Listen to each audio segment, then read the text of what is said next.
Happy Wednesday, everyone. Looks like we've made it halfway through another work week. You know what that means. Time to celebrate with something warm and a cozy spot by the fire, and a little bit more cozy horror with me, Dr. Plague.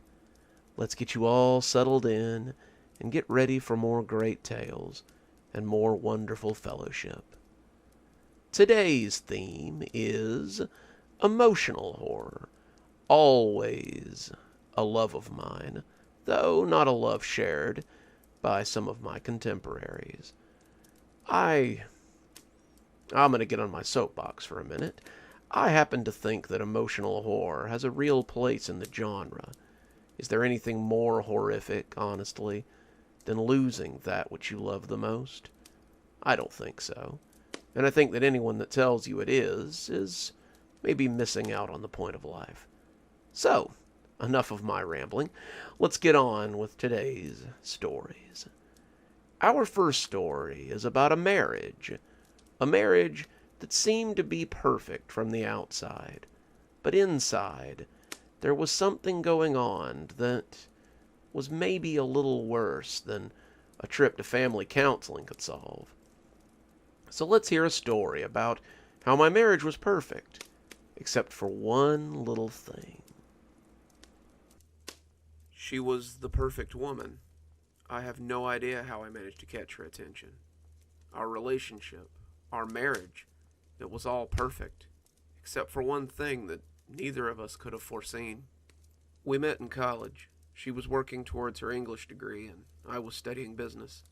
My major required me to take an English course, as did hers, and when she asked if the desk next to mine was taken, I was almost too stunned to answer. Kathy was beautiful in that artless way that some women have, and she smiled as I fumbled over my answer. That would have been the end of it for most people. I had fumbled my one chance, but Kathy wasn't like other women. She told me later that she had found it endearing, and she suspected that she was already a little bit taken with me when she sat down. When I saw you from across the room, I just knew that I wanted to get to know you better. We talked a little bit before class, comparing schedules and going over the usual getting-to-know-you chit-chat. When the teacher arrived and class began, I found myself snatching little glances at her as she bent over her notebook. She caught me looking once, and to my surprise, I saw her smile at me. I was smitten after that smile, and when Kathy invited me to have lunch with her after class, I didn't even have to think about it. We were dating a week later, and as we got closer, should have noticed the warning signs of problems to come. I suppose I understand how it escaped my notice, though. Few people would have considered utter peace and pure relaxation a problem. When we walked hand in hand, I would get this feeling of utter peace throughout my body. When we kissed, I felt like nothing in the world could hurt me. She made me feel safe, made my problems melt away, and I knew I wanted more than the few hours a day we got to share with each other. Her college schedule made it difficult to go out more than twice a week, and my own class load kept me busy too. Part of the reason we had such little time together, though, was Kathy's commute to and from school. Kathy lived an hour and a half from campus, and couldn't begin to afford an apartment on her meager student income. The job I worked, plus the leftover grant money I had, paid the rent on my studio apartment, but not much else. Another person paying rent was nice, but I couldn't say that was the only reason that I offered to let her live with me. I also wanted her close to me. She made me feel good, made me feel safe. Being in her presence made the dark world in which I lived more tolerable, and I wanted that for more than a few hours a week. I offered to let her move in, and after a week of mulling it over, she agreed. That weekend, we combined our meager possessions, and I slept like a baby in her arms that night. As we began to spend our evenings together, the problems became more apparent. Problems is a terrible word for it, because in the beginning, it was more like a godsend. When we sat on the couch, our hands linked, I would find myself getting drowsy. When we would cuddle on the couch, our bodies pressed together, I would lose minutes at a time, and my eyes would grow heavier and heavier. The feeling of peace I found in her presence put me at ease, and that ease led to some of the best sleep of my life. I would sleep more deeply than I ever had before, and wake up after 8 hours refreshed and ready to start my day. Kathy seemed pleased with the attention. She'd only been with one other person before we started dating, but I could tell that she wondered why I hadn't slept with her yet. Some women's feelings would have been hurt by this, but Kathy had been raised in a very religious household, and must have assumed that I was simply waiting till marriage. The truth was that, while I would have loved to have slept with her, the sleeping was the problem.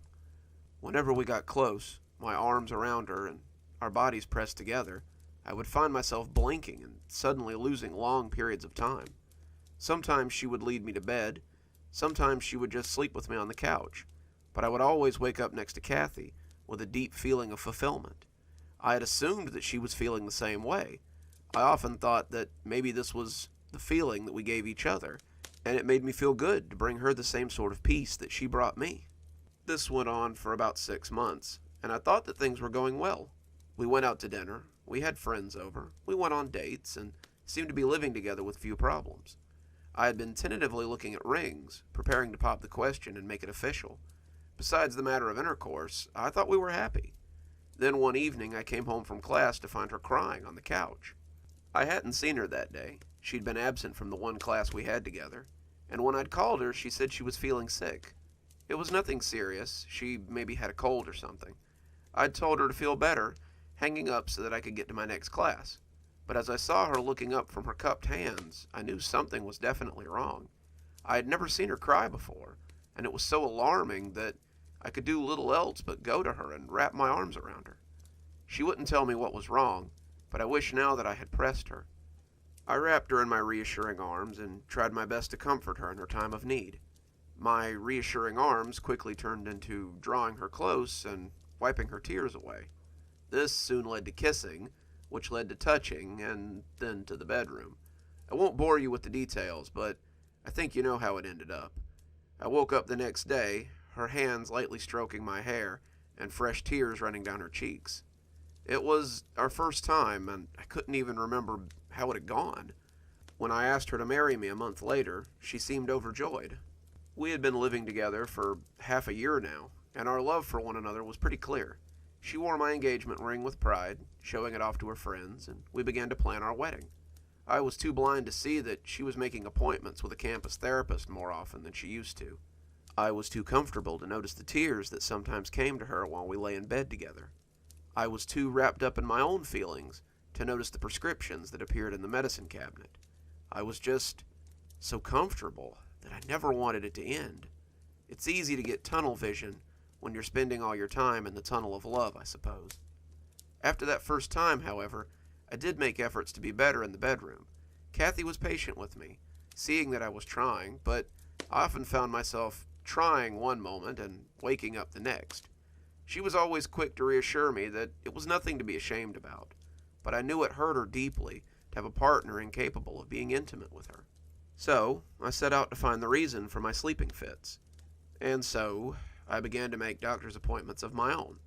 I said that the appointments were for her benefit, but I was honestly more concerned that I might have a real problem brewing. The last thing I wanted to discover at 22 was that I was a narcoleptic or had a problem with my brain or something. I explained what was happening to my doctor, and he was helpful, if not a little over-jovial. Kids your age shouldn't be having any sort of problems in that department, but we'll get you checked out, he assured me, with a smile and a pat on the shoulder.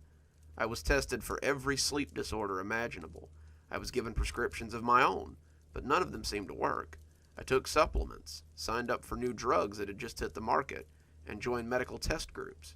Despite all this, though, no one seemed to have any answer for what was going on. I was just so comfortable with my fiancée that I couldn't help but fall asleep in her arms. It would have been sweet if it wasn't worrying me to no end. We had decided on March for our wedding, the first anniversary of our meeting, and I was determined to make it special for her. I was as helpful and dutiful as a boyfriend/fiancé could be. I went with her to every stage of the planning. I picked out cake toppers, helped with seating charts, picked out menus, visited and put down a deposit on the venue, and comforted my soon-to-be wife every step of the way. The saving grace, of course, was that I could put my performance issues down as pre-wedding jitters as the day crept closer and closer. The wedding was easily the happiest day of my life. I stood at the altar, sweating in my rented tux, waiting for the moment she would arrive. The crowd huddled behind me in a murmuring throng of excited tension. and it felt like 1,000 years had passed before the music began from the organist.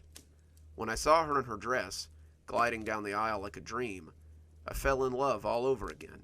She was beautiful, her tears now ones of joy, and I never regretted asking her to join her life to mine.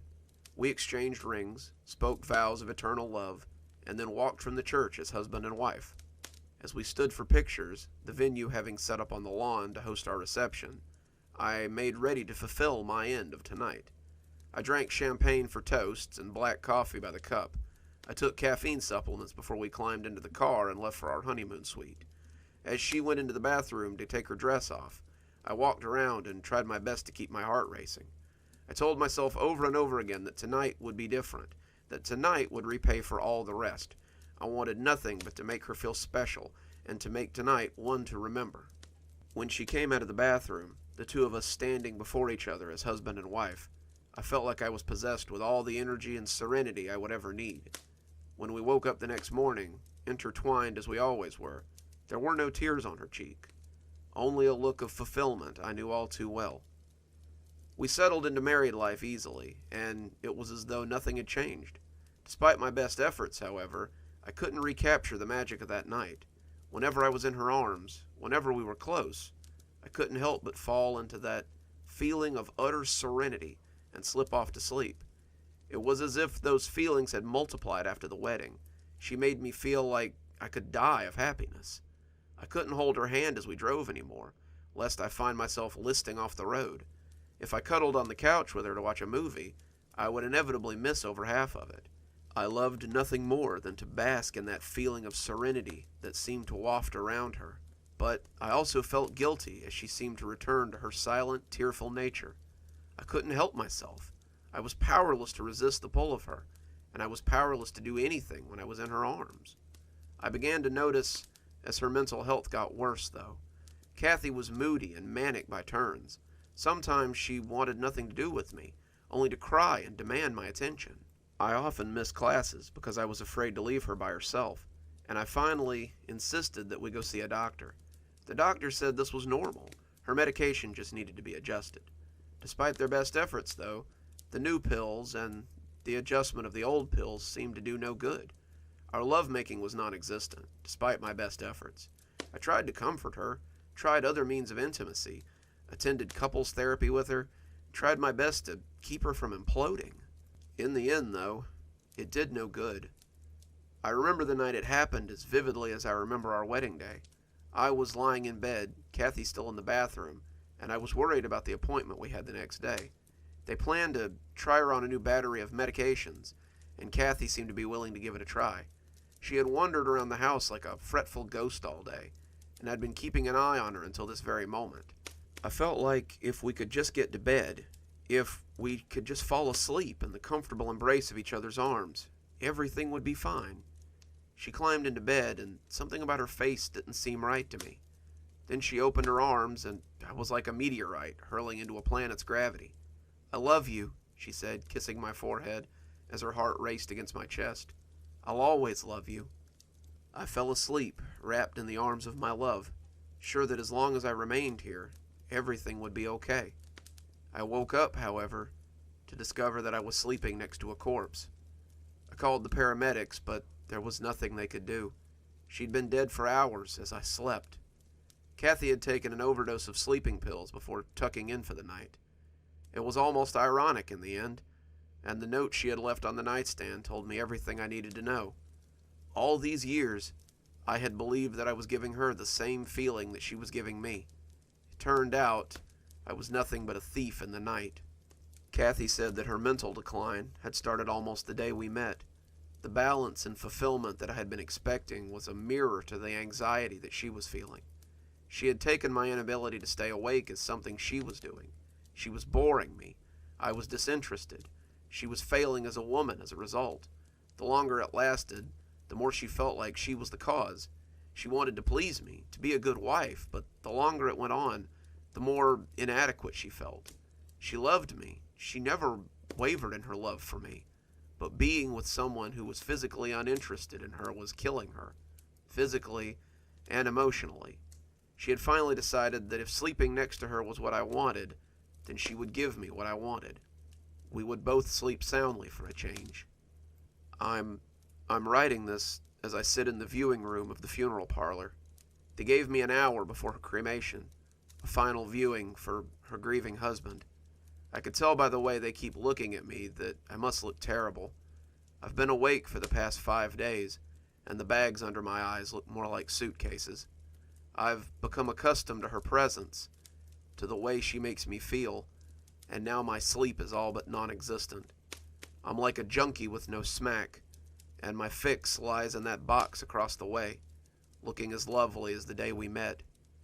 I think that when I get done with this, I may climb into that simple pine box with her and see if I can find some sleep. I can almost feel whatever she possesses from my seat here, and I want to see if she still possesses it, even in death. Who knows? Maybe I'll pull the lid closed behind me, and they'll simply slide me into the chute as well. It seems fitting somehow that the two of us should sleep forever, two souls at rest for all time. Truly tragic. But I suppose that's to be expected from this lineup. Moving right along, we have a tale of childhood ambition and maybe some childhood bullying that runs amok, and a boy who gets what he's owed in the end. So, let's hear a story about how he didn't touch her.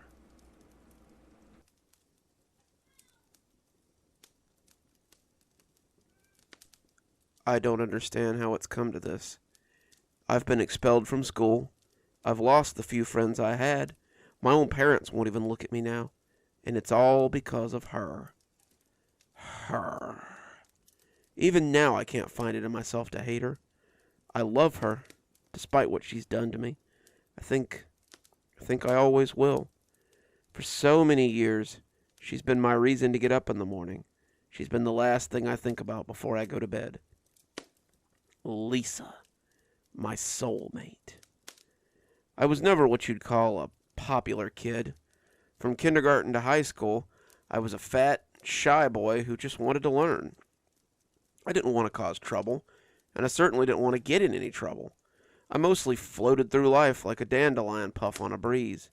In my kindergarten class, she was this lovely creature with soft blonde hair and a face made for smiles. Even as a child, I knew she was beautiful. She found friends easily. Teachers loved her easy smiles and confident ways. Even the boys, who would still think girls were gross for many years, were forced to recognize her attraction. She was the belle of the ball, and our worlds could not have been more different. I was what you would call a fat child. My weight and desire for friendship made me the constant butt of any joke, and I was always the odd man out of any activity. Lisa sat in front of me. Alphabetically, our names are very close, and she became my secret obsession. I would sit behind her and breathe in the scent of her hair and bask in the glow of her beauty, as she became my respite in this sea of horror. I would often pretend I was in her group of friends, privy to their secrets and a part of their oh-so-enticing world. I would create conversations and lunch dates and feed my imagination with thoughts of our friendship. Our make-believe friendship was more real to me than my own life, and as the years went on, it became more of an obsession than a daydream. I drew pictures of our time together, wrote poems about her beauty, and filled books with our stories. I didn't have friends, not real friends at least. Lisa was all that I had. The trouble began in high school. Lisa was brilliant, always at the top of our class, but I outshone her most of the time when it came to matters academic. Lisa's one stumbling point was mathematics. She had never found math as easy as, say, English or biology, and it became a megrim for her. I would have offered to tutor her, but the gulf between us had only grown wider as we got older. She was a cheerleader and a member of the student council, and the secretary for the glee club. And I was just the fat boy who had grown into an overweight teenager who sat at chess club and debate team and wished I was close to her. When Mr. Sturgis asked us both to stay after class, I never dreamed he would assign me as her tutor. You need help, Lisa, and Reggie is the best math student I have. I think with Reggie's help, you can pass algebra. I could have kissed him. Lisa agreed, though hesitantly, and that afternoon we met in the library to begin her tutoring session. I could barely pay attention to what I was doing, as this goddess sat beside me and asked me, for help on what was really no big deal. I showed her the shortcuts, the workarounds, and the theories that would make it easier for her to succeed. She got a B on her next test, and I couldn't have been prouder. It wasn't long before our study sessions began leaving the library. She met me at the public library a few times. But one day, my greatest dream came true. As I left math class, she handed me a folded piece of paper that said to meet her after cheerleading practice. Then she just flipped her hair and smiled as she strode off on Goddess's legs and said, "See you then." The address was to her house. From then on, we always met at her house in the late afternoon. Her parents were surprisingly accepting of a teenage boy in their home, and I rapidly became as fond of them as I was of Lisa. Her father was an architect, and if I arrived before Lisa, he was always taking me into his study to show me his latest blueprints. Her mother was a lawyer, but after a lengthy lawsuit against the firm she had once been with, she had won enough money to stay at home and look after her family.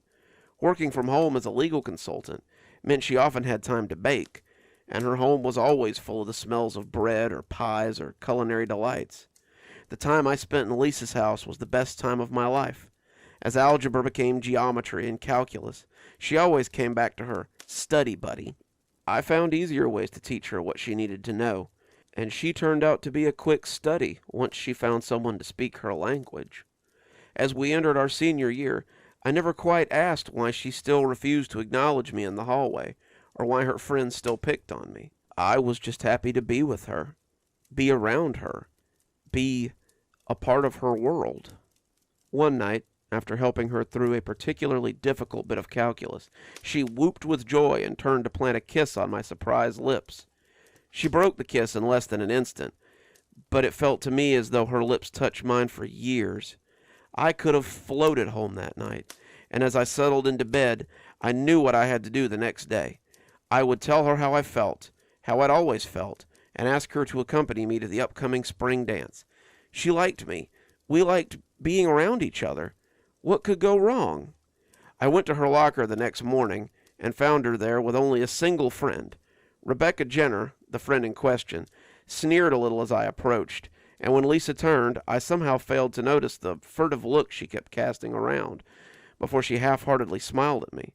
It's only in hindsight that I see my mistake. I approached her as an equal. I approached her in the open. I approached her in her element.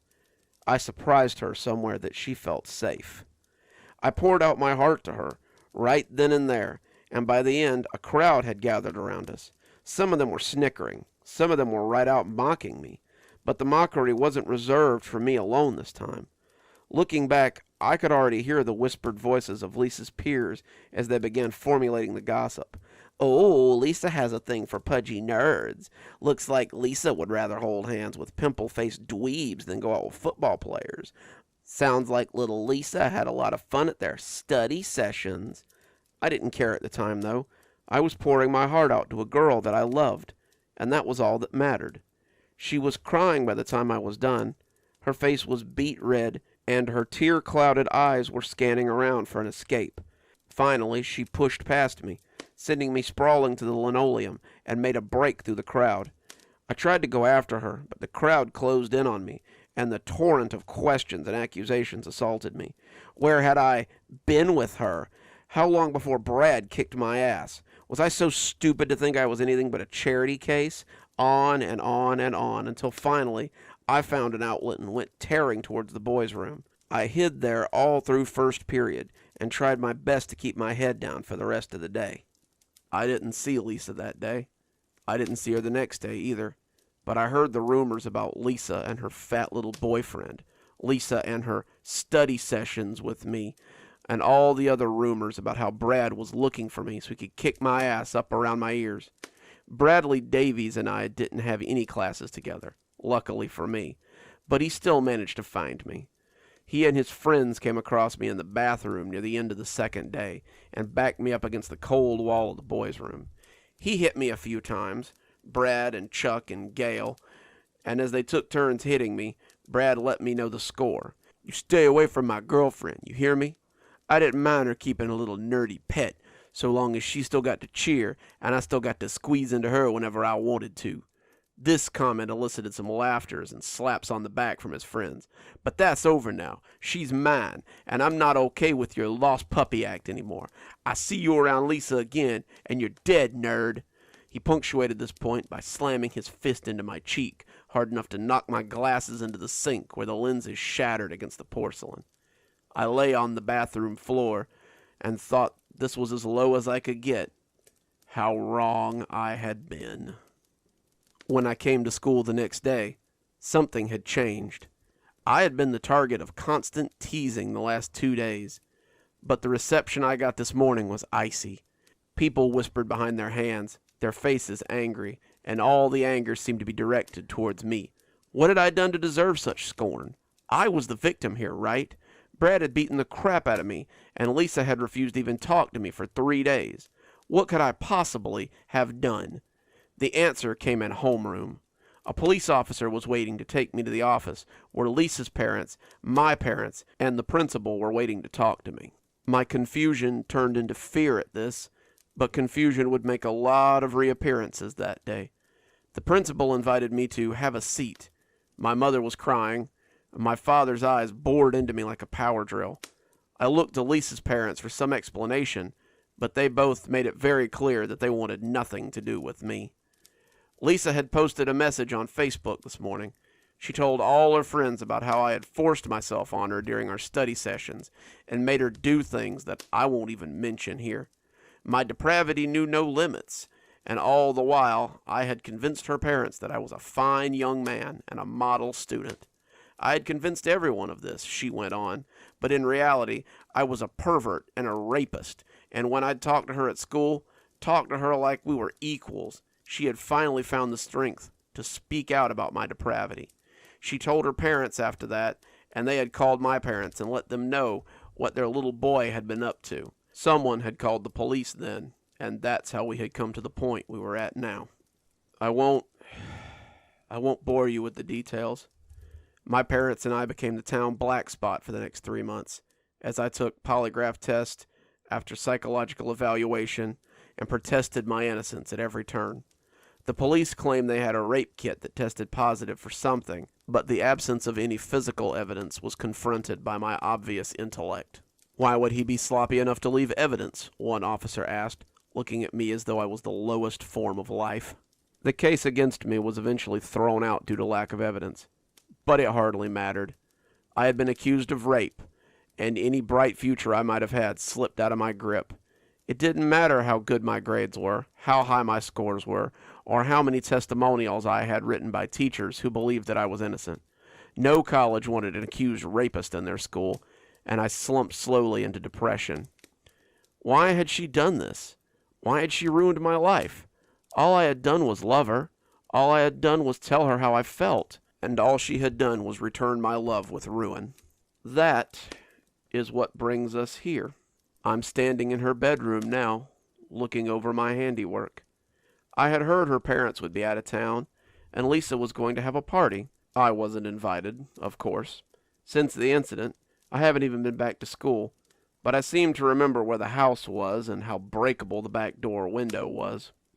The rock made a lot of noise as it smashed through the glass, but no one was there to hear it. For rich, intellectual people, her parents certainly have a lot of faith in humanity. I had never seen a security panel or even a surveillance camera on the property, so getting in undetected was easy. I hid in the big walk-in closet that holds all her lovely clothes and waited for her to come home from school. Her door swung open at 4:15, and imagine my surprise as she and Brad fell into her bed in a writhing pile of teenage spirit. Some would have seen this as an obstacle, but to me, it was just another opportunity. His back was to me, and I came up behind him and cut his throat. He garbled out something, but she didn't even seem to notice until he slipped right off her. She turned around and saw me, and that's when the begging started. The begging and the screaming. She kept shouting Brad's name, begging me not to, and I implored her to be as loud as she wanted. I wanted the neighbors to know what was going on.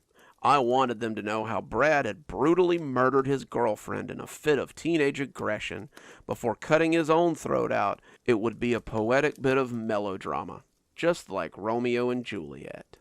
I'm pretty sure I snapped the knife off in her sternum after the 15th or 16th downward stab, but by then, she had stopped screaming. The knife's in my hand now.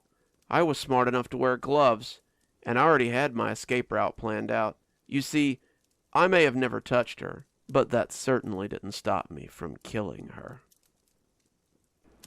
Hard to condone his actions, but maybe a little bit of human decency would have gone a long way for poor Reggie there. Coming up next is a channel favorite and one of my first forays into emotional horror. Let's hear a story about the last phone call a man will ever get from his wife. Let's hear a story about final thoughts.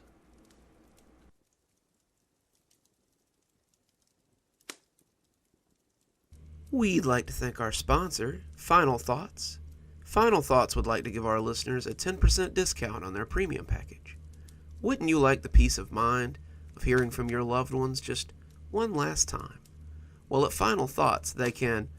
Mark spooled the volume down as he waited for the commercial to end and his podcast to pick back up. He glanced out the window and was greeted by another sign for Final Thoughts. The company was barely a year old, and already they were everywhere. He turned the podcast back up, but wasn't really paying attention anymore. The traffic moved sluggishly around him, like an artery clogged with plaque. He just knew that it would make him late for dinner, and then Lisa would be upset. She hated it when he was late for dinner. The words of the host were cut off suddenly, as his phone chirped and displayed Lisa's picture on the screen. Mark sighed. She was probably calling to ask when he'd be home. She wouldn't be happy when he told her he was going to be late. He'd worked late every day this week, and she had probably made a big surprise dinner for Friday. He considered ignoring it, but knew that would just lead to a bigger fight. He caught it on the fifth ring. "Hey, hun," he said, trying to sound chipper. "Hi, sweetie." Her voice put Mark on edge. They'd been married almost 7 years, and he'd learned how to read her reasonably well in the early parts of their relationship. Her voice was high, unnaturally sweet, and he could already tell that something was wrong. This was the voice she used when she was upset and trying not to show it, when she had bad news but didn't want to tell it. He almost thought he could hear her holding back tears, but didn't want to say so. "Lisa, is everything okay? How was your day? Did you make any big sales?" That took Mark aback. Lisa wasn't usually interested in his work. "Yeah, I made a few big sales. Mr. Copeland said I'm likely a shoo-in for Employee of the Month." That's fantastic, dear. I'm so proud of you." When she said it, there was a slight wince at the end of the word, and Mark could still swear that she was trying not to cry. She was acting strangely. What was going on over there? As Mark sat in bumper-to-bumper traffic, he couldn't help but imagine that someone with a gun was in his house, telling his wife to call him. Maybe someone had died, Mark thought, and she was trying not to tell him until he got home. As the car ahead moved, Mark took his foot off the brake and accelerated forward enough to stop again. Just up ahead, he could see a road worker holding a sign. This was the gatekeeper for a stretch of road laden with roadmen and trucks. This was the source of the traffic, and Mark cursed loudly, realizing that this would take the better part of an hour to get through. "What's wrong, sweetie?" Lisa asked, in that same overly chipper voice that verged on breaking. "Oh, it's road work, babe. Looks like I won't be home for dinner for at least an hour." She made a sound, and to Mark it sounded like a sob. "Oh, I'm sorry, hon. I was hoping you were a little closer. I had something I needed to tell you." Her words broke apart as she spoke, and Mark was getting kind of worried about what was going on at home. "Lisa, is something wrong? You sound like you're barely able to stop yourself from crying. What's going on? I promise you won't get mad. I don't want the last thing I hear to be the sound of you mad. Her words sent a chill through him. The last thing you hear? What are you talking about? She paused for a moment, seeming to choose her words carefully before continuing. Mark, honey, there was an accident. An accident? What happened? A car beeped at him, and Mark jittered forward a little bit. He had expected to hear that someone had died, that dinner was burnt, maybe that there was a bill that had come in and it was really bad. He had thought maybe there was a home invader or a kidnapping plot. He had thought of 1,000 different things, but her being hurt was never one of them. Lisa rarely left the house. When she did, it was always to her destination and back again. Lisa's parents had been killed in a car accident about 10 years ago, and it had all but made her a shut-in. I don't want to talk about it. Can't we just make our last conversation a happy one? I don't want you to remember me like this after I'm gone, she said, finally breaking down. Mark could hear her crying on the other end, and the sound was too much. When the car beeped at him this time, he ignored it. Mark had already stripped off his seatbelt and was climbing out of his vehicle. The driver blared his horn and yelled at him, but Mark didn't care. He was running up the sidewalk, phone pushed against his ear, as he ran for their apartment. His apartment wasn't far from the office, but he always drove because he didn't want to arrive with his suit smelling of sweat in the street. He had always considered the 30 minutes to an hour it took him to get home as his time. Now he just wanted to get home before his wife breathed her last. What happened, dear? Just keep talking to me. Her voice was becoming weaker, but he craved it like a starving man wants a slice of bread. I was dusting the lights. I dust them every Friday. They get so dirty during the week. I was up on a stepladder, and I guess one of the brackets snapped. I fell and hit my head on the table. I saw the blood on the floor and knew it was bad. I'm sorry, Mark. I'm such a klutz. Don't be sorry, he said as he ran up the street. People moved out of his way or they were knocked aside. A woman fell on the curb, and her angry voice followed Mark as he ran. Mark passed a policeman, and the man tried to stop him. He juked around him and kept running. His apartment was only 3 blocks away, and he knew he could make it. I'm scared, Mark. That gave him a burst of speed. Just hold on. I'm almost there, he huffed as he ran across the street, the sound of horns blaring behind him. I feel cold. Please, stay with me, Lisa, he almost cried, tears dripping down his face onto the phone. He could see their apartment building as it loomed in the distance. The gray facade had never looked better to him, and he knew it was only a block away. He ran flat out, his suit coat billowing behind him, his button-up hanging long around his waist. He looked crazed, but he didn't care. He was going to see her. He was going to save her. He was going to be there for her. Mark, she gasped. Her voice had become as fragile as glass. I'm here, honey. There's an ambulance outside the complex, as well as several police cars. What's going on? Has someone called for help? Why didn't you say so? I just wanted to let you know my time's almost up. His breath hitched in. Don't talk like that. We'll have more time. I see paramedics outside. They must be here for you. No, they've already come and got me, Mark. He stopped as he watched them roll out a gurney with a black bag on it. The bag was zipped up, the contents not moving.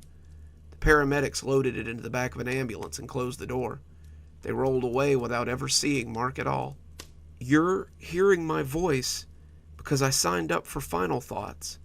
I know you don't like them, but I wanted you to have some closure if something ever happened to me. I remember how much it messed me up when my parents died, and I never got to say goodbye. I've only got about a minute left, Mark, but I want to tell you that I love you, and I'll always love you. Mark stood on the sidewalk as the cold numbness rushed over him. He was hearing her voice for the last time. She was already gone, already dead, and now he was listening to the last words she would ever say. This was grisly. It was a joke. How could they put a time limit on how long he could spend with his wife? Mark, she whispered, her voice a thin edge of dandelion fluff. He swallowed his emotion. This was his wife's final moments. He didn't want them to be meaningless. I love you too, Lisa. I've always loved you. Goodbye, Mark. I love you, she whispered. She sounded happy. The line went dead. Really raises the question, what would you pay to hear the final thoughts of your loved ones? The last thoughts you might ever get to hear again. Coming up next, we have a tale of medical payouts and recoveries, and, unfortunately, the sad tale that follows, the hope of a new cure.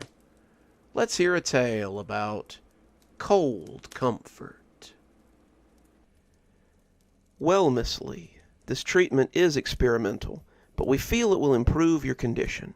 All you need to do is sign on the dotted line, and we can schedule you for the first of the week.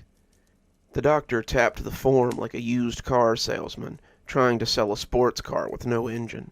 The kind of salesman who thinks you're too stupid to look under the hood and too desperate to believe the deal is anything but genuine. That was the beginning of the end of my life.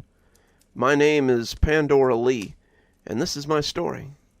2 years ago, I was diagnosed with a debilitating bone disease, the kind that causes your bones to be very weak. My doctor sent me to a specialist, and after running some tests and running up a small fortune in bills, he wanted to try an experimental treatment to harden my bones. I was hesitant. Who wouldn't be? But could I really afford to be in my condition? The following week, I arrived for my first treatment. The waiting room was the same bland area I'd seen 1,000 times. The sort of forgettable facade that hides the work that goes on beyond that unassuming blue door, between the show floor and the butcher's shop. Children moved beads along a wire maze, as parents and patients looked through magazines that had been current about 10 years ago. The smiling face of President Obama looked up from a table, he and Martha Stewart sharing space with Better Homes and Gardens and Highlights magazine. The magazines were only slightly more interesting than the paperwork on the clipboard I was muddling through, but I tried my best to ignore them. "Miss Lee, we're ready for you," a young blonde-haired woman in scrubs called to me, smiling brightly as she led me through the oddly dark blue door and into a hallway of the same color. Despite the buzzing overhead lights, the paint scheme made the whole place look shadowy, and I shuddered as she led me to a little room farther down. She showed me to a small, sterile room, with only a gurney and an IV stand to break up the emptiness. The room was blessedly brighter, a kind of eggshell white that verged on eye-watering, and I stepped inside and handed her the clipboard. "Please take a seat and get comfortable, Miss Lee. The doctor will be here very shortly."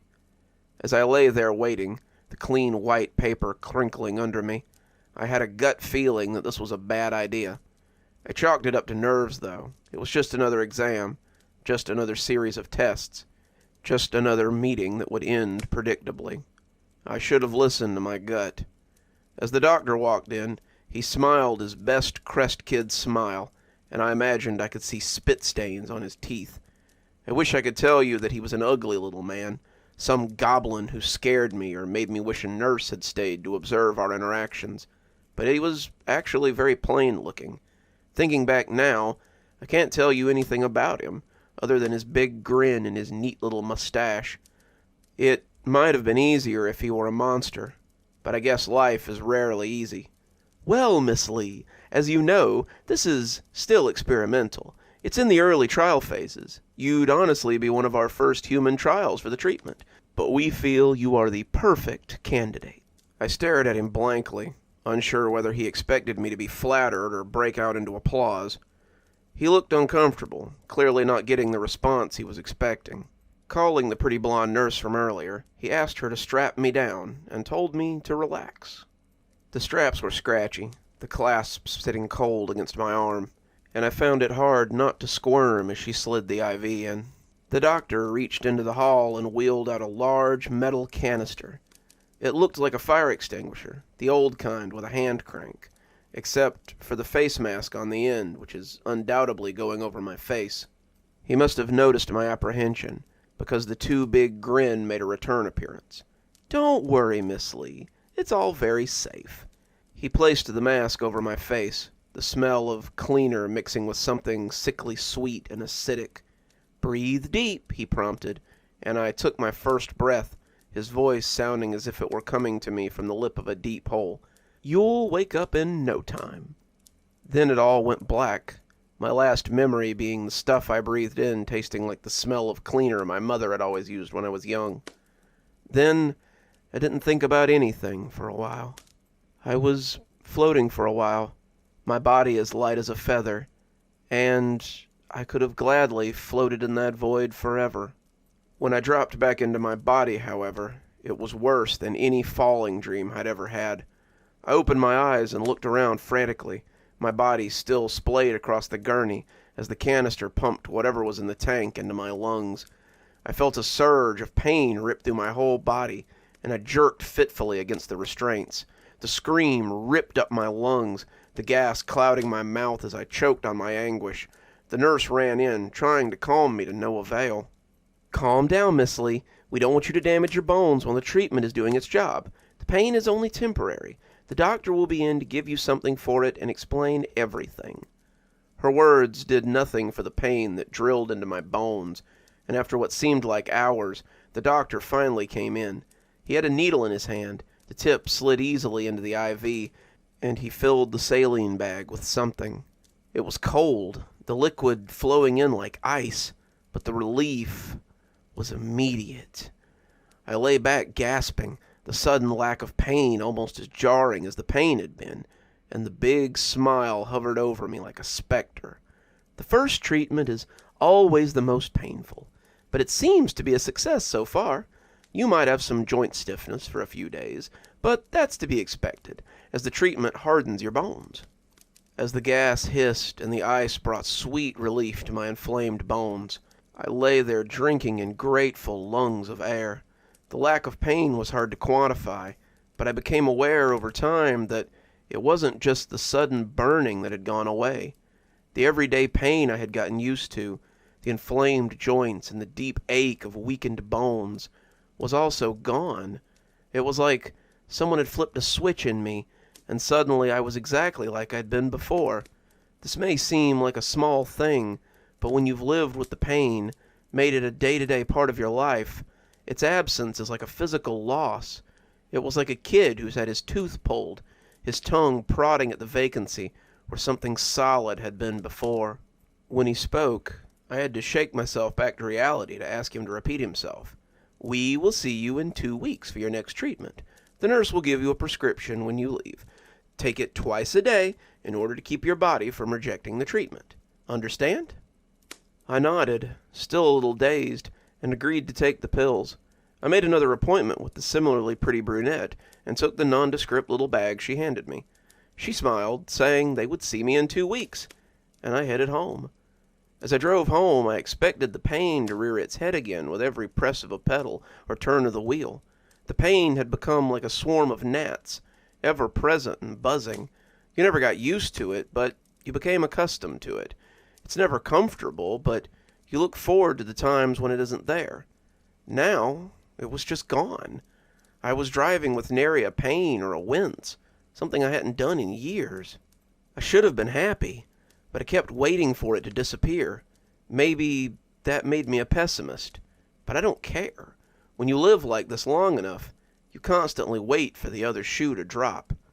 I walked into my house, my bones still feeling like nothing so much as normal bones, and took the pills out of the bag. Reading over the label for side effects or warnings, I found nothing but the instructions on the outside. No name, no ingredients, no warnings, just 8 words in bold font. Take 1 pill, with food, twice a day.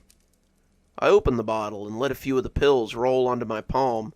They were white and blue gel capsules, the contents looking like nothing so much as the sugar on top of the snow caps my husband ate at the movies.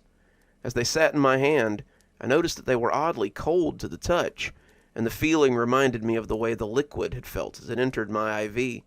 When they didn't immediately appear dangerous or try to bite me, I let them tumble back into the bottle and closed the lid. I set a reminder on my phone for 7 a.m. and started fixing dinner. When I went to bed that night, I had already forgotten about them. but as I pulled the blankets up around myself, I felt a sudden chill arrow through me. It should have raised a sort of red flag, but I was still riding the high of moving about my home without any of the pain from earlier that day. A few hours later, though, I was awoken by an icy chill going through my body, followed by an intense ache in my joints. As I tried to get up, I felt every bone in my body tighten. It was almost impossible to walk, but after a few minutes, it eased up, and I was able to make it to the bathroom. I figured this was just a side effect of the stiffness the doctor was talking about. And after a warm bath, some of the pain had abated. With some of my mobility returned, I shuffled back to bed, hoping to sleep off the pain until it was time for my first dose of medication. The next day, the pain of the night before was a fleeting memory, and I took my first pill and started getting ready for my day. It usually took me several hours to get my legs to cooperate enough to make breakfast, but today I moved about my kitchen the way I hadn't in years. My joints felt fluid, my bones were as forgettable as they should be, and when I woke my husband up for work at 10, he looked at me a little shocked to find breakfast already on the table, and the kitchen dishes cleaned and put away. "Wow, those treatments really did the trick," he said, taking my hands in his big calloused ones, intent on kissing them. He dropped them in surprise as a shudder ran through him. "Geez, babe, your hands are so cold." There was worry on his face, but I waved his worries away and told him it was nothing. "It's just a side effect of the treatment. I'm fine, sweetie." Deep down, though, I was worried. I should have called the doctor's office right then and there and told them about the side effects. After the weirdness that had happened the night before, I should have been more concerned, but it all comes back to one thing. Despite the stiffness, despite the cold hands, despite the next 2 weeks where sometimes I woke up in the middle of the night and hobbled into a warm bath, the intense pain in my bones was all but a distant memory. I would have given anything to be done with the pain like that, and it turned out the cost was more than I could have known. 2 weeks later, I arrived at my next appointment. I was curious to see if it hurt the same way it had the time before, but my reasons for going were twofold. I had taken the last of my pills that morning, and I knew that I would need more if I wanted to maintain this lack of joint pain. So I smiled at the nurse, let them strap me down again, let them slide the needle into my arm, and breathed in the gas like the good doctor told me to. The treatment was performed the same as the first, but I gritted my teeth through the pain as I waited for him to inject my IV with that sweet icy liquid as the gas did its work. As the straps slid off, I nodded through the closing instructions and shuffled up to the desk to make my appointment and get my pills. I moved as if in a dream, my body feeling strangely heavy as I climbed into my car and drove home. I jerked awake in my driveway, unsure how I had arrived home. I had never fallen asleep at the wheel, much less sleep drove home, and the thought made me shiver. I grabbed my prescription and headed inside, wanting to get as far from the vehicle as possible at that moment. I thought about starting dinner as I trudged in, but decided to take a nap instead. It was early still, only mid-afternoon, but I was suddenly exhausted. I could barely keep my eyes open, and as I slid into bed wearing the same clothes I'd left the house in, I thought I was settling in for nothing but a couple hours of rest. 10 hours later, I shuddered awake into total darkness as an arctic chill shot through my nerve endings. It was worse than it had ever been, worse than any time before it, and as I tried to climb out of bed, my legs froze up and sent me spilling to the floor. I lay there, unable to bend my legs or arms, only able to pull them towards me like palsied claws. I was overjoyed when I heard my husband's soft snores from the bed beside me. He would help me. He would get me to the hospital. He could get me into a warm bath, and I opened my mouth to scream his name. My lips trembled as I prepared to cry out for him, but no sound escaped my chilly maw. I gasped weakly, his name lost amongst the short barks of sound, while he slept peacefully a few feet away. I lay there with tears of fear dripping down my face, certain that he would wake up the next morning to find me dead. I almost expected to see them freeze against my cheeks, but they did little more than pool beneath my head and wet the side of my face. I spent that night drifting in and out of my new painful existence. It felt like I lay there for weeks, listening to the content snores of my spouse as my body was racked with freezing chills. I thought I would die again and again, and as the sun began to rise, I almost wished for it. The colder I became, the less the shivers seemed to blow through me. I still felt them, but my body had stopped responding. I was powerless to move, incapable of doing much besides watching the sunrise and the day begin. I must have fallen asleep at some point, because when my husband yelled my name, my eyes were startled open. What the hell is this? But he seemed to lose his words as he stood over me. I mouthed at him, asking him to help me, but he looked unsure.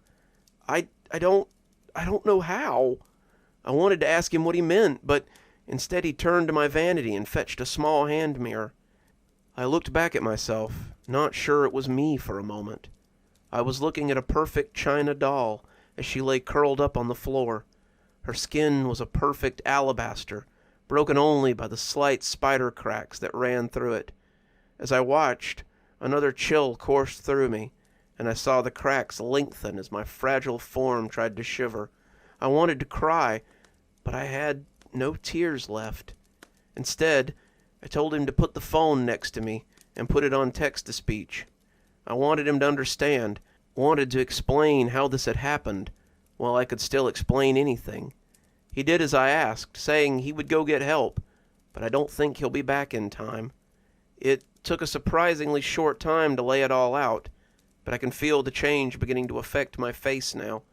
My blinks are becoming slower and slower, and my throat's beginning to tighten as it stiffens like my skin. My lips have started to flake as I speak, the cracks in my arms likely running through the lips my husband loved to kiss.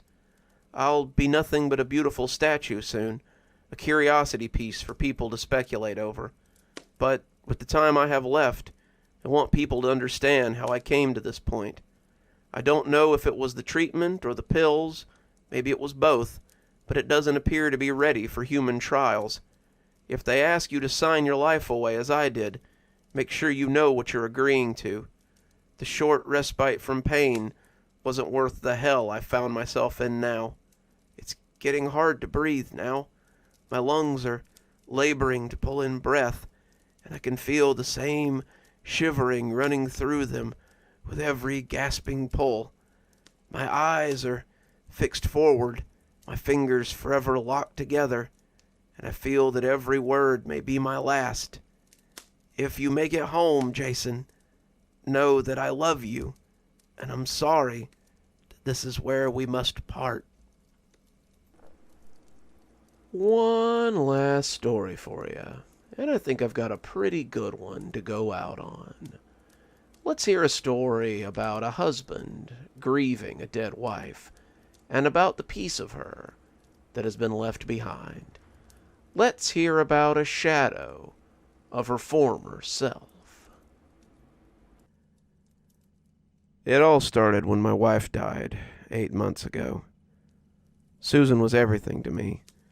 We'd been together since high school, and it had been love at first sight. We married after graduation, and we spent 18 years together in wedded bliss. I worked as a writer, finding jobs in editing or column writing. Susan working as a receptionist for a friend of my mother's. We spent a lot of time together. My days spent mostly waiting for her to come home. I lived for the moments when we were sitting in front of the TV together or curled up in bed as we talked about our day. We never had children, though it wasn't for a lack of trying. I was afraid she would leave me when she discovered I was infertile. I'd been injured when I was small, but she just smiled and said we'd just have to be satisfied with each other. It was never something we struggled with. Instead of kids, we gave each other our full attention. We traveled as often as we could, ate out often, had date nights at least once a week, and loved each other more than anyone else we knew. Susan was my everything, and I hoped I was hers. She never gave me any doubt that it was so, and those 18 years were the happiest time of my life. They weren't enough, though. 1,000,000 years wouldn't have been enough. I was writing something for some rag that Susan liked to read when I got the call. She had looked over my shoulder that morning before she left, cooing appreciatively as I edited a piece from one of her favorite writers, other than me, of course. She wanted to read it when I was done, and I promised I'd let her see it when she got home. I'd been invited to write a column, too, something they might let me do more often if it did well, and I'd just started fleshing it out when I decided it was time for a second cup of coffee. The coffee maker was burbling happily, filling my mug with liquid happiness, when my phone rang. Thought it might be Susan, letting me know she had made it to work, and I almost didn't answer when I saw it was an unknown number. The telemarketers had been particularly bad lately. And the last thing I wanted was another conversation with someone who wanted to sell me solar panels or extend the warranty on my car. Turned out it was the police. There'd been an accident. They were sorry, but she had passed very quickly, likely instantly, and hadn't felt any pain. My cup smashed as it hit the floor, soaking my feet in hot coffee as I gripped the counter for support. I would need support for the next few months. I was a wreck. My wife had been my whole world, and suddenly I was alone. I couldn't even go into the bedroom for the first 2 weeks. It smelled like her. Her pictures were everywhere. I slept on the couch a lot those days. I didn't even go in there to get my suit. I just bought a new one off the rack for the funeral. It was small. Neither of us had a lot of friends or family, but the girls from the doctor's office were very supportive, very sorry to lose such a dear friend. We buried her in Mountain Hills, a cemetery not far from the house. After they lowered her into the ground, I just sat there, trying to figure out what to do. I was still sitting there when the guys from the funeral home came to pick up the chairs, the sun setting behind me as I watched the hole in the ground where my wife now lay. "Sorry for your loss, mister, but we gotta pack these up now." I just got up and drove home, finding myself sitting on the couch. When the sun came up, I was still sitting there. This became a pattern. The next 2 months are kind of a blur, honestly. I lived my life like that quote from Forrest Gump. When I was tired, I slept. When I was hungry, I ate. And when I had to go, I went. I really didn't leave the house unless I had to, and when I did, I walked. I didn't trust cars after that, and I'm still not comfortable riding in anything with wheels.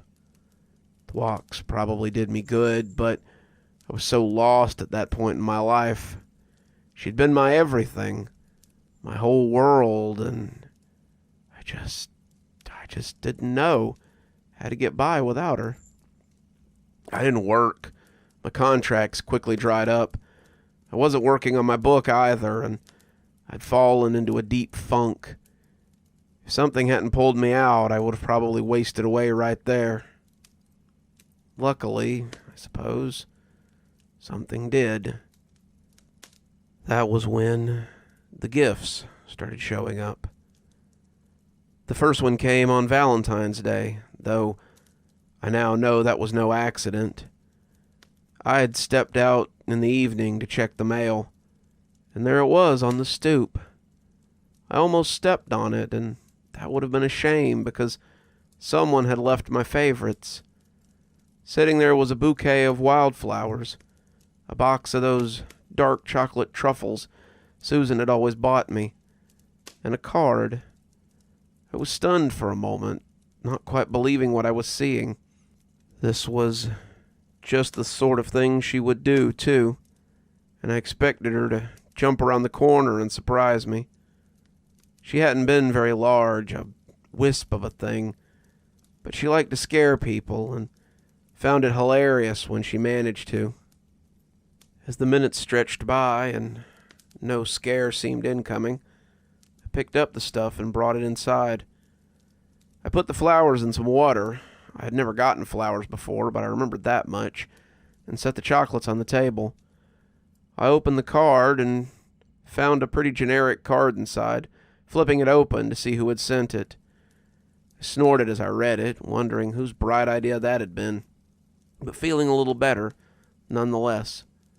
From your secret admirer was written inside, the handwriting fine and spidery, just like hers had always been. As I ate the chocolates, I felt the tears come on unbidden. The taste, the smell, it all reminded me of Valentine's days past.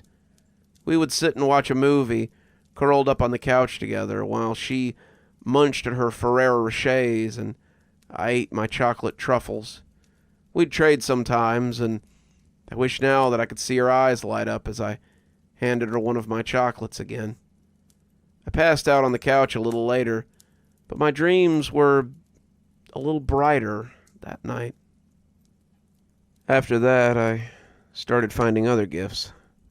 Food from my favorite Chinese place, candy, books by writers that I liked. One time, someone even delivered a seafood feast from Sir Crabbington's, and I was halfway through it before I realized it was mine and Susan's wedding anniversary. I waited till after I'd finished before crying this time, but the tears were still there. I never questioned these gifts, but I never looked for them either. I assumed they were from friends or from the girls at the office she had worked at, but their dedication was heartwarming if it was.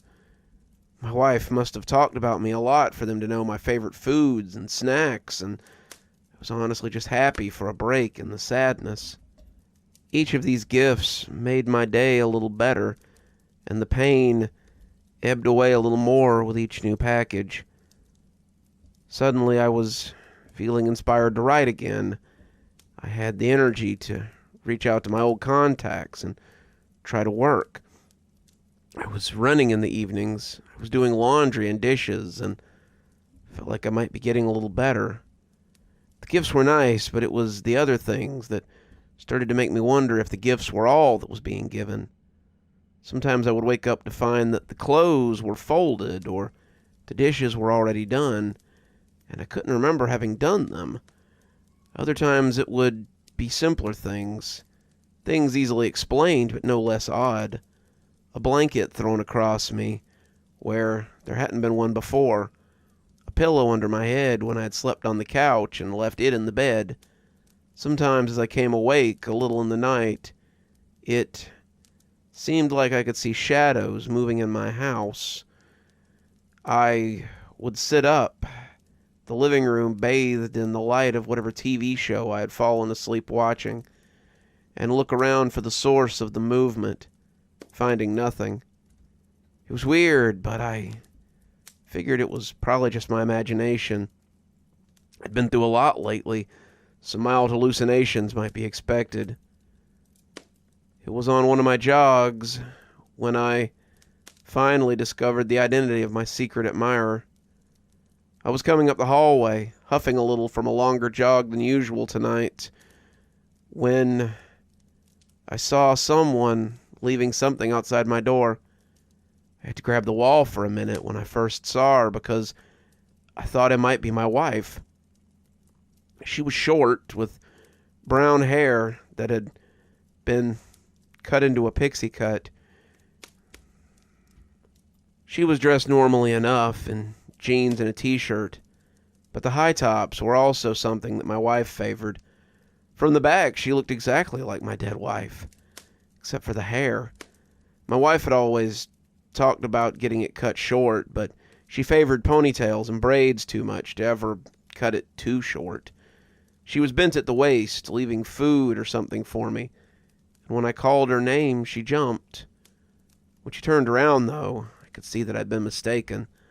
The woman was similar, but her face was different. They could have been sisters, but there were definitely subtle differences. Her nose was rounder, her face less angular, and she just seemed less substantial. I began to wonder if she might be a cousin or something, but I couldn't think of anyone in Susan's family who looked much like her. "Oh my gosh," she said, looking embarrassed. "I guess you caught me. Sorry for being so mysterious. I just didn't want to mess up your morning. I was a friend of your wife's. My name's Anne." She offered me a hand to shake, and I likely looked just as unsure of myself as I took it. I told her to knock next time and come and share a meal with me. She agreed. That began our strange friendship. Anne was just the companion I needed, and we spent 2 or 3 nights a week in my living room. Some of you will lift an eyebrow at that, but it was never anything more than talk. Anne cried as often as I did, and the two of us reminisced over Susan and what she had meant to us. Anne, as it turned out, had known her far longer than I had. The two had been friends since they were children, and Anne told me about Susan's early life in a way that made them almost sound like sisters. The more she told me, the more I wondered why I'd never heard of her before. If Susan had known Anne since they were children, why was this the first time I was meeting her? Many of her stories were things that I had heard before, so they tracked, but any misgivings soon melted away as we spent our evenings remembering. Sometimes she held me while I cried. Sometimes I held her, but it was nice to have someone there in my grief. She had just gotten done with a particularly funny story about how Susan had cut her hair too short and given herself something like a mullet before shaving it down into a sloppy pixie cut when she suddenly began to cry. Her despair was deep, the sobs racking her, and when I went to hold her, she pressed her face against my chest. "I'm sorry. I miss her so much." I held her that night as she wept, and I think that was when I started to fall in love with her. It made me feel terrible, but I couldn't help it. She was so much like Susan. Even her voice reminded me a little of my dead wife. I didn't want to move on. I was still trying to process what to do next, but Anne helped a lot, and I got the feeling that she didn't mind being that person for me. Suddenly, she was coming over every night, bringing food or wine, and we spent our evenings together. It didn't seem to bother her that I never wanted to leave the house. Didn't make any difference to her that I didn't cook, but the longer she was in my life, the more that changed. Suddenly, I was paying more attention to my clothes. I was taking on columns for online magazines and selling my short stories again. I was cooking dinners instead of eating takeout, and I felt as if I were getting better. Anne was a big supporter of this, pushing me to get better, and that was when I started to notice that something was a little off about her, something I should have noticed before then. Anne only came by after dark and was unavailable during the day. Anne had a very demanding job, but would change the subject any time I brought it up. Anne would always leave before dawn, if not well before. Anne wouldn't stay at the house, wanting her own space, which I could respect. These things on their own didn't seem so strange, but altogether they made me curious. I'd also wondered why Susan had never talked about Anne before. It was something that had always been at the back of my mind, but now it began to linger like a fishbone in my throat. If they were so close, why had I never met her? If they'd been friends since childhood, why hadn't she been at our wedding, at our parties, our trips, our gatherings of people that had been drawn around us? And Anne had never been seen at any of those. I asked Anne about that one night, and she waved it off, telling me I must have seen her at one of those things. "I've been to every gathering you guys have thrown. I was at your wedding. I was at the funeral. I've been with you guys all the way." It made me think I was going crazy, but I couldn't remember seeing her before that night 2 months ago. I thought about going through old pictures, but neither of us had been picture-taking people. We kept our memories inside, not on our phones, though it made it a little difficult to check now. I was hesitant to bring any of this up in front of her as, well, I didn't want her to feel like I was accusing her of anything. Anne had become very important to me, and I didn't want to go back to sitting in my depression on the couch every night. That was until I saw something that I shouldn't have. We'd been watching a movie on the couch, something Susan and I had seen 1,000 times, and I dozed off towards the end. I had laid my head over on Anne, and if it bothered her, she gave no indication. I don't know how long we sat like that, the two of us together on the couch, but when she got up to leave, I came half awake as I mumbled something about seeing her later. She didn't respond, which I thought meant she hadn't heard me. But as I opened my eye a little, I saw something that froze me in my couch divot. The black shadow was standing in the doorway, its back to me as it prepared to step out into the dim hallway. The creature looked like tar, its form more of a feminine insinuation than a fact. It must have had its back to me, but when I inhaled sharply and fell off the couch, it turned back to see what had happened. I was on the floor, breathing harshly and trying to find enough breath to scream when the shadow creature bent down in front of me and spoke in Anne's voice. It's okay. This wasn't how I wanted you to find out, but I suppose it was inevitable. I couldn't find my breath. I looked at the thing that was speaking with Anne's voice, trying to make sense of all of this. What the hell was going on? In my head, I had wondered if Anne was some kind of stalker or a weirdo who was only pretending to know my wife, but this was a little bit beyond anything I had thought about. What? She glanced at the sliding door to our apartment, noticing the sun beginning to peek up and sucking in air. I don't have time now, but please listen. You have to trust me. I would never hurt you, and I'll explain what's going on. Some of the answers might not make a lot of sense, but I promise I'll tell you what's going on. Just wait till tonight, till I get off, and I'll tell you everything I can. Can you do that? I nodded, and she returned it slowly. She got up and walked towards the door, but turned back just before passing through it. I'm still Anne. I'm still the person you've known for the past few months. Just keep that in mind. She walked through the door and left me sitting on the floor of my living room. I was a mess all that day. I didn't understand anything. All I knew was that someone I'd grown pretty close to had turned into a featureless monster right before my eyes. I kept trying to convince myself throughout the day that it had all been a dream, that I was still dreaming, but the longer the day went on, the more I had to come to terms with the fact that it wasn't. That meant that whatever that thing had been, it was coming back here tonight.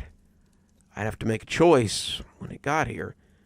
Did I let it in, or did I tell it to go away and lose Anne forever? When the knock finally came, night having crept up on me as I worried the day away, I looked out the peephole to see the same old Anne standing on my doorstep. As I opened the door, she breathed a sigh of relief and asked if she could come in. I let her in, figuring that if the creature had wanted to hurt me, it would have done it before now. Okay, she said, not sitting as she paced the living room. I know you've probably got a ton of questions, but just let me tell you my side before you jump to conclusions. She took a deep breath, steadying herself as she tried to find a place to begin. I didn't lie. I have been with your wife for a very long time. In fact, I've been with her since she was born. Susan and I have gone everywhere together, right up until the day they buried her. I'm Susan's shadow. I squinted at her, not really sure what to make of that. When your wife died, I was reassigned to someone else. Someone new. Someone very new, but I still remembered you. I wondered how you were and what you were doing. I hoped you were doing okay, and as this little person napped and ate and sat, I knew I had to go make sure you were all right. I had to stay with my new person during the day when the shadows are most noticeable, but at night I was free to roam a bit more. Babies don't move as much as you might think, and with a 7 o'clock bedtime, I was left with a lot of time to kill. I leave at 5 when the sun is coming up, and come back at night so I can see you." She stopped and looked at me in an expectant way, but my mind was altogether unprepared. "So you're Susan's shadow? How?" "Shadows are part of people, but once they're dead, we aren't really needed. I've been with Susan since the start, since the first time she met you, and I fell in love with you right alongside her. I had to know you were safe, to know that you hadn't given up, so I started coming back to our old house. I found you suffering. So I left you gifts to keep your spirits up, little things to make you realize you were still loved. But I got careless. I let myself get seen, but I guess that worked out in the end. Turned out I was hurting too. I missed Susan. I missed her more than I had any of the other people I'd been attached to before. And talking with you helped me get over her, just as it helped you. We helped each other in the end, and that was what we both needed. We became what the other needed, and I'm thankful that you happened along and found me that day." I had questions, all kinds of questions, but the one that stuck seemed the most obvious. If you have someone new that you've attached to, does that mean that eventually you'll have to go? She nodded slowly, like she hoped I wouldn't think of that right away. Eventually, as the person I've been assigned to grows, she'll need me more than just during the day. I may have to stay with her more and more often at night, and that will ultimately mean less time with you. I want to be here for you, but I don't want to stop you from moving on either. You need to get past her, get past me, and eventually return to life as you knew it. You deserve that. You deserve to be happy. I felt the tears leaking down my face, smearing her and turning her into a wavy half-person. Will you stay with me as long as you can?" I asked. She nodded. "I will. I'd really like that." That was 6 months ago. The little girl that she's become the shadow of, Anne, is starting to move around more, and Anne is happy with her progress.